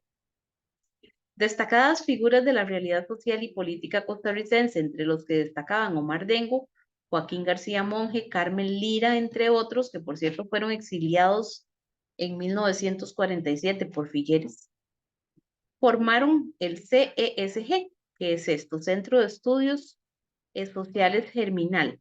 Dicho centro constituyó un espacio de discusión y formación para los trabajadores, para los sectores trabajadores. Ok, entonces este centro se constituía en buscar hacer reuniones, buscar mejoras para los trabajadores, establecer esos movimientos, lo mismo que un sindicato. Y ven, bajo la dirección del Centro de Estudios Sociales Germinal, se organizó la Confederación Nacional de Trabajadores, que es esto mismo que vimos aquí arriba. CGT, Confederación Nacional de Trabajadores, a inicios de 1913 y la celebración del 1 de mayo que se registra en la historia del país, con la participación de la Organización de Trabajadores existentes en el país. Entonces, de aquí surge el 1 de mayo como el Día de los Trabajadores o el Día del Trabajador, feriado nacional. ¿Estamos claros, chicos? ¿Vamos bien? Súper bien. Todo bien. Ok. Partido Reformista. Ok, vean que entonces por aquí vamos por 1913. Recuerden que las fechas no se las van a preguntar, pero es importante llevar un orden cronológico. Ok, entonces ustedes pueden hacer una cosa como 1917, Alfredo González Flores, o 1914, 1917, como una cosa así. 1914, 1917, Alfredo González Flores. 1919, no, 1917, 1919, y no, dictadura Tinoco. ¿Ok? Luego pueden hacer por ahí, ¿qué más vimos? 1913, movimientos gremiales. Ah, movimientos gremiales. ¿Ok? 1900, ¿qué dice aquí? 23. 1923. Me pasé. ¿Dónde lo estaba viendo? Ah, 1923, Partido Reformista. Jorge Bolio. Creo que todos hemos escuchado ese nombre también. Y si hablamos de bolio, estamos hablando de los bolios del café. ¿Ok? 1923. Por ahí pueden hacer otra que diga 1931, Partido Comunista Manuel Mora Valverde. Importantísimo en la historia de Costa Rica, sepan. 1934, huelga bananera. ¿Ok? Ya aquí vean que nos pasamos un toquecito a lo que pasaba en crisis del 29. Bien, es solo como para que estudien. Partido Reformista. Entonces dice, el Partido Reformista en 1923, que surge como alternativa al monopolio del poder que ejercían los liberales, ¿ok? Monopolio del poder. Quiere decir que los liberales tenían todo el control, ¿verdad? Un monopolio del poder en Costa Rica. Lo hacían a su antojo.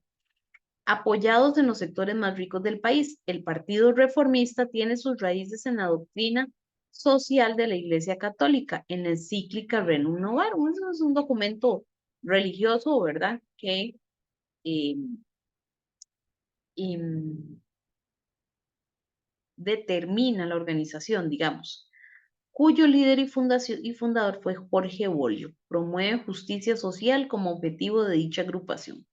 ¿Okay? Resulta ser que Jorge Bolio era un sacerdote católico, por supuesto, ¿verdad? Que se mete en el tema de la política, consolida el Partido Reformista. ¿Qué es reformista? Reformas, ¿verdad? Busca establecer reformas. Muy bien, basado en principios de la iglesia y, por supuesto, en justicia social. ¿Okay? Era rico también, por supuesto, de los cafetaleros de los Bolio, pero más bien tenía buenas intenciones, tenía intenciones de mejorar la condición de la sociedad basándose en los principios de la iglesia. ¿Okay? ¿Cuáles fueron sus logros? Ser la primera fuerza electoral que aglutinó a campesinos, pequeños comerciantes, trabajadores urbanos y dirigentes laborales más destacados del país. Aglutinó, ¿qué es? Juntó, por decirlo de alguna forma. Juntó, ¿ok? O agrupó. Entonces, fue la primera fuerza electoral que juntó a campesinos, pequeños comerciantes, trabajadores urbanos. ¿Por qué? Porque recuerden que el poder y los partidos políticos, quienes los dominaban eran los más ricos, ¿verdad?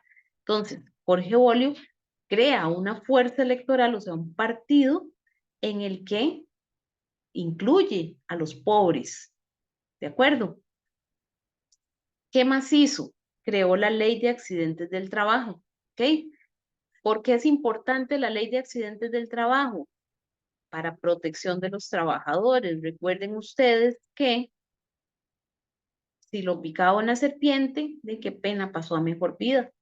Si se cortaba una mano con un vástago, de que se vende y que siga trabajando, ¿ok? Ah, no, pues ya no. Vamos a hacer una ley que proteja a los trabajadores. Imagínense cómo le cayó a los ricos. Muy mal, ¿verdad? ¿Ok? Esas dos son como las más importantes. Todas las otras son importantes, pero son como proyectos de ley que él hizo, que posteriormente vienen y se consolidan algunos, pero las más importantes de él fueron esas. Adivinen qué pasó con Jorge Bolio. Un golpe de estado. No, Le volaron la gallina. no llegó a, La no gallina. llegó a, no llegó a tanto, pero casi. Vean si los ricos eran tan ceñidos en esta época que él era de una familia rica, de los Bolio, una familia cafetalera. Él era un sacerdote que quería velar por el bien social, que no le importaba la riqueza, ¿verdad? Le importaba el resto de la gente, ¿ok? Y entonces la familia le decía, mae, Jorge, no te metas en esas varas, no seas así, como vas a favorecer a los pobres en vez de preocuparte por nosotros, que somos tu familia, que somos los ricos. Manda, manda, no te metas a hacer esas varas, ¿cómo se te ocurre? Vas en contra de nosotros.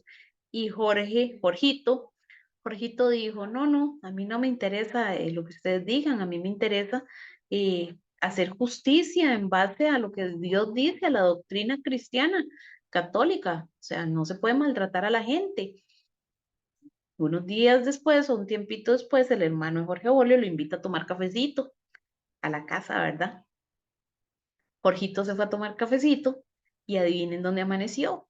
Jorgito amaneció en Bélgica, internado en un hospital psiquiátrico, declarado loco e inhabilitado para ejercer cargos políticos. Hasta ahí llegó Jorge Bolio. ¿Se imaginan ustedes? ¿Pero qué fue lo que le hicieron para que se volviera loco tan Él- rápido? no, no, él no se volvió loco. Lo ¿Lo durmieron drogaron y o lo qué? mandaron, exactamente. Y Ah, ya, ¿qué iba a hacer? cierto, cierto. Ujú. En eso paró Jorge Bolio. ¿Ok? Muy importante, chicos, muy importante en la historia de Costa Rica. Ojalá que vean el video que les mandé, de verdad, saquen el rato para verlo porque esto es sumamente importante. Partido Comunista, 1931, Manuel Mora Valverde. Y esto lo anotan aquí a la par, aunque lo hayan visto muchas veces. Manuel Mora Valverde. Ahora lo mencioné cuando estábamos en Cívica. Manuel Mora Valverde, Partido Comunista, porque él fue el que se alió a Calderón en 1940 y al Monseñor Sanabria de la Iglesia Católica crearon una alianza. ¿Para qué? Para crear las reformas sociales. ¿Ok? Pero él fue el que fundó el Partido Comunista en Costa Rica, fundado en 1931 por Manuel Mora Valverde. Era de ideología marxista. Si no se acuerdan quién era Karl Marx, les digo que era el padre del comunismo, por ahí ya lo había mencionado. Y por ello no se le permite inscribirse como partido. Cambia de nombre a Bloque de Obreros y Campesinos. ¿Okay? Entonces, no le fue permitido inscribirlo como Partido Comunista porque, pues aquí no se aprueba el comunismo, ¿verdad? Le cambió el nombre a Bloque de Obreros y Campesinos y tampoco le fue muy bien porque resulta ser que solo aglutinaba obreros y campesinos. Entonces, no, él necesitaba abarcar mayor cantidad de población. Entonces terminó llamándose Vanguardia Popular. ¿Ok? Esta agrupación política tendría entre sus principios fundamentales la lucha de clases para sobreponerse a los sectores de burgueses capitalistas que detentaban el poder y de esta forma lograr la victoria del proletariado. ¿Quién era el proletariado? Ay, cuña, se me fue esta cosa. Los trabajadores. ¿Ok? Por eso nosotros somos el proletariado, tenemos que trabajar. ¿Cuáles fueron los logros de Alfredo González, de Manuel Mora Valverde? Lucha a favor de los sindicatos, se logran los aumentos salariales, se da la jornada de 8 horas, aunque la jornada de 8 horas ya había sido aprobada bajo el gobierno de Jorge Bolio, si mal no recuerdo, pero bueno, entra aquí. Regulación del trabajo nocturno, viviendas dignas para los trabajadores bananeros, medicamentos y sueros gratuitos para los bananales. Ok, entonces vean todo lo que logra Manuel Mora Valverde en beneficio de los trabajadores, ¿verdad? Apoyó y dirigió la huelga bananera del Caribe en 1934, denunciando las difíciles condiciones laborales de los trabajadores. Además participa en las elecciones de 1934, misma en la que obtiene 2 diputados, Manuel Mora Valverde y Efraín Jiménez Guerrero, o sea, él fue diputado. Y además apoyó las reformas sociales de Calderón Guardia en 1940. ¿Ok? Esto es importantísimo, chicos. Siempre nos van a preguntar esto, igual que en el de Jorge Bolio, que no lo mencionan tanto, igual que en el de Alfredo González Flores, ¿verdad? Recuerden que todavía estamos en el periodo de el factor externo de la Primera Guerra Mundial. ¿Ok? Huelga de 1934 dice que es una de las huelgas más importantes de la historia, que tuvo una importante participación del Partido Comunista, principalmente Carlos Luis Fallas, no sé si lo han escuchado mencionar, fue el que escribió un libro que se llama Mamita Yunay, que es la historia narrada porque él lo vivió en las bananeras. Fueron unos 10,000 trabajadores contra la UFCO exigiendo salarios más altos y mejores condiciones de trabajo. Los trabajadores pedían mejores salarios, pago de efectivo, no cupones, botiquines de primeros auxilios en las fincas de malaria y picadura de serpientes, aplicación de jornada mínima de trabajo, etc. Y la principal consecuencia de la huelga fue crear conciencia en los trabajadores de la importancia de la organización. ¿Okay? ¿Estamos claros hasta ahí? Súper. Muy bien. Entonces, Profe, ¿ok? lo de esa huelga lo marcamos o no? Sí, No, esto no es tan importante, nada más ok. como conocimiento. Sí recordar que se da la huelga bananera, ¿verdad? Que eso sí es importante. ¿Ok? Pero igual esto lo tocamos bueno, un poquito después. ¿Ok? Recuerden que entonces, esto es en contexto de Primera Guerra Mundial, factores, Primera Guerra Mundial, factor externo que afectó nuestra economía, ¿verdad? ¿Cuál economía? La economía agroexportadora. Ocupo que me amarren todas las cosas, ¿verdad? Ok, crisis del 29 y depresión de los años 30. Ajá. Digamos que todo esto que acabamos de ver aquí son como consecuencias de la misma situación que se vivió producto de la guerra, ¿verdad? Ahora vamos a ver las consecuencias de lo que se vivió durante la crisis del 29, pero tenemos que recordar aquí, chicos, aquí no nos vamos a desgastar pensando, ¿y cuáles eran las del 29? ¿Cuáles eran las de la primera? ¿Cuáles eran las de la segunda? Porque todas son las mismas: inestabilidad política, crisis económica, malestar social, devaluación del colón, inflación, más deuda externa, más deuda interna. En todas va a ser lo mismo, ¿verdad? Van a ser las mismas consecuencias, ¿ok? Entonces, durante los primeros años de la década de 1920 aumentaron las exportaciones y los precios internacionales de los productos, hasta que el panorama cambió drásticamente a partir de 1929. Ok, recuerden que a partir de 1920 ya no hay guerra, ¿cierto?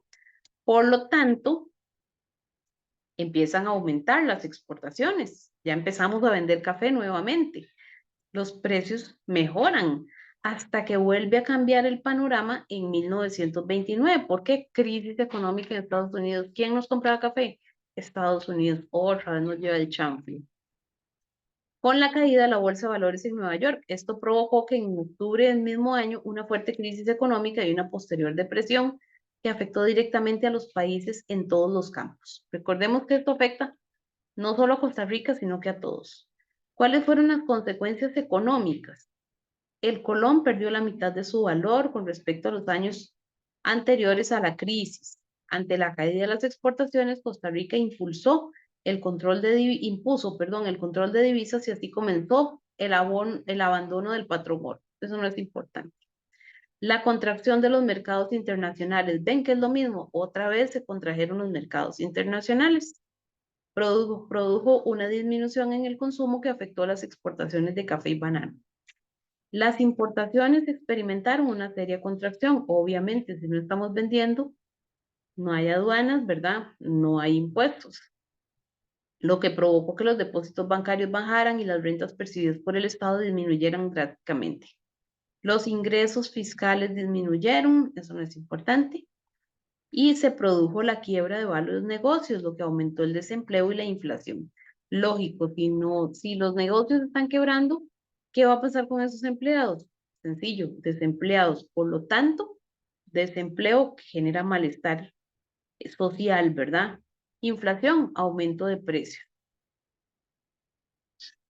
En las consecuencias sociales, hubo gran efervescencia social debido al desempleo. Además, los trabajadores que conservaron sus empleos experimentaron una reducción en sus salarios. Bueno, pero al menos conservaron sus empleos, ¿verdad? Porque muchos quedaron desempleados. Aumentó el faltante de vivienda, esto lleva una tilde. Aumentó el faltante de vivienda, ya que los desempleados perdían sus casas al no poder pagar el alquiler o las hipotecas que pesaban sobre ellas. Además, los campesinos perdieron sus tierras al no poder pagar sus deudas debido a que no lograban vender sus productos. Por supuesto, el aumento de la pobreza y la miseria, que produjo problemas sociales como la delincuencia y la prostitución, que afectaron la seguridad ciudadana debido al deterioro de las condiciones de vida. Y se produjeron huelgas y manifestaciones en defensa de los trabajadores, ¿ok? Como por ejemplo sobresalieron las protestas estudiantiles, la huelga de los zapateros y además la gran huelga bananera de 1934 contra la United Fruit Company, ¿ok? Entonces ahí tenemos consecuencias económicas y sociales de la crisis de 1929, pero en contexto de historia de Costa Rica. ¿Ok? Consecuencias económicas y sociales para Costa Rica. ¿Y cuál fue el tercer factor que dijimos? Segunda Guerra Mundial, tercer factor externo. ¿Ok? Más, eso lo pueden poner así también. Aquí le podemos poner segundo factor externo o segundo factor externo. Recuerden que son factores que afectaron la economía agroexportadora de Costa Rica, ¿verdad? A la primera le ponemos primer factor externo.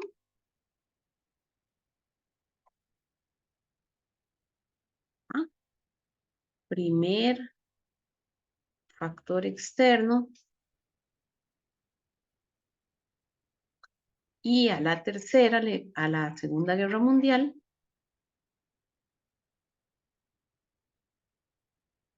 le vamos a poner tercer factor externo,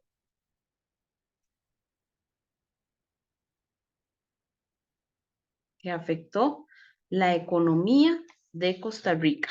¿Ok? Vamos a ver nada más esto. Inicio de la Segunda Guerra Mundial en 1939 agravó la situación económica. Otra vez por lo mismo, chicos. ¿Quién nos compraba café? Francia, Inglaterra, Estados Unidos. ¿Quiénes estaban en guerra? Francia, Inglaterra, Estados Unidos. ¿Tenían tiempo para comprarnos café? No. Ni plata tampoco, porque todas la estaban gastando en la guerra. Entonces, Costa Rica solo vendía café y banano, otra vez nos llevó el chanfle.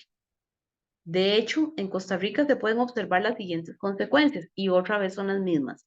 Experimenta serios problemas en el comercio exterior, principalmente con las exportaciones de café y banano.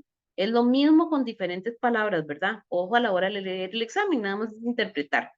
Problemas con el comercio exterior. ¿Qué comerciábamos al exterior? Café y banano. Se presentan problemas sociales como desempleo, falta de viviendas y acceso a la salud. En un contexto de crecimiento demográfico, aquí estaba creciendo la población y la carencia de ingreso para el Estado. Recuerden que esto lo vimos en tema de crecimiento demográfico, ¿verdad? En demografía.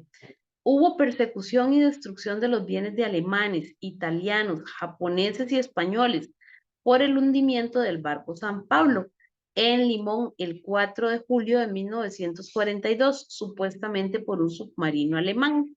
Este acontecimiento llevó a una serie de manifestaciones en la capital. Esto lo van a ver en el video que les mandé, chicos, de verdad es importante que lo vean, por eso quise abordar este pedacito. ¿Qué fue lo que pasó, chicos? Recuerden que en Segunda Guerra Mundial, los contrarios, ¿quiénes eran? O sea, los aliados eran Francia, Inglaterra, Unión Soviética y de último Estados Unidos. ¿Quiénes eran los contrarios? Los del eje, los alemanes, los italianos y los japoneses. ¿Okay? Y los españoles era que tenían una dictadura en esa época, entonces también se fueron en la colada. ¿Qué fue lo que pasó? Recordemos que Costa Rica era neutro, ¿verdad? Para no tener conflicto con nadie. Pero en esta época necesita congraciarse con Estados Unidos. Entonces, para congraciarse con Estados Unidos, no sé si ustedes sabían que Costa Rica le declaró la guerra a Alemania antes que Estados Unidos. Imagínense ustedes, ¿a dónde hubiéramos terminado? Entonces, como nosotros somos aliados de los Estados Unidos, nos mandan unas listas que se llaman las listas negras. En las listas negras están los nombres y apellidos de todas las familias de origen alemán, de origen italiano, de origen japonés y español para perseguirlos y mandarlos a campos de concentración que hubieron aquí en Costa Rica. Hubo un campo de concentración para mujeres y un campo de concentración para hombres. Uno estaba en la Sabana y el otro estaba por el Mercado Mayoreo en San José. Entonces, conforme se iban atrapando las familias de alemanes y de todos estos, se iban enviando a esos campos de concentración y de ahí se enviaban para Estados Unidos, o sea, se deportaban para Estados Unidos y ya en Estados Unidos, quién sabe qué hicieron con ellos, ¿verdad? Pero ahí podemos hablar, por ejemplo, de la familia Lehmann, de la familia Federspiel, que es la de la Universal. Podemos hablar de familia como los Musmani, los de la panadería, que se vieron involucrados en esto, ¿ok? Entonces, por eso dice, este acontecimiento llevó a una serie de manifestaciones en la capital. La gente se metió, por ejemplo, hay un edificio icónico en San José, que es el edificio de la Musmani, y la gente se metió y agarraba los sacos de harina y las polvoreaba por las calles, por las líneas del tranvía, o sea, fue todo un caos. Por eso les digo que vean el video, chicos, ¿ok? ¿Qué más pasó? Así como en Costa Rica en la década de los 40 se promulga la reforma social, se decretan las garantías sociales para dar mejores condiciones a la población laboral. Sí, ¿por qué? Porque la gente ya sabemos que estaba en efervescencia, entonces había que calmar los humos de alguna manera, entonces hagamos las reformas sociales. Tampoco fue solo por el bien de la sociedad, ¿verdad? Fue por salvar la torta que había. En toda América Latina se manifiesta la presencia de pensamientos de izquierda. Ustedes ya saben qué es de izquierda, ¿verdad? Vean, pensamientos comunistas. En Costa Rica hay una activa participación del Partido Comunista liderado por Manuel Mora. O sea, ¿qué pasó con Manuel Mora? Después de esto, exiliado. Igual que Carmen Lira y todos los otros que mencioné. Y se acentúa el modelo de desarrollo hacia adentro para la producción de la producción interna de los países, para la protección de la producción interna de los países. El modelo de desarrollo hacia adentro es el que establece Figueres bajo la industrialización. Se le llama también desarrollo hacia adentro. ¿Por qué? Porque la idea era que, lejos de comprar, lejos de comprar, nosotros mismos seamos los que produzcamos, o sea, que la economía se quede hacia adentro, ¿ok? Eso solamente para que, de conocimiento general, ¿verdad? Pero para que lo amarren con la otra parte. ¿Ok? Entonces, estas son las consecuencias de la Segunda Guerra Mundial. Y aquí vamos a empezar a detallar una a una, como por ejemplo, en esta época también se da la construcción de la democracia y las luchas sociales en la primera mitad del siglo XX. Después de ahí pasaremos a las características de las reformas del sistema electoral. Luego, la década de los 40, el Código Electoral en el 46, la importancia de las reformas sociales, que ya lo hemos hablado bastante.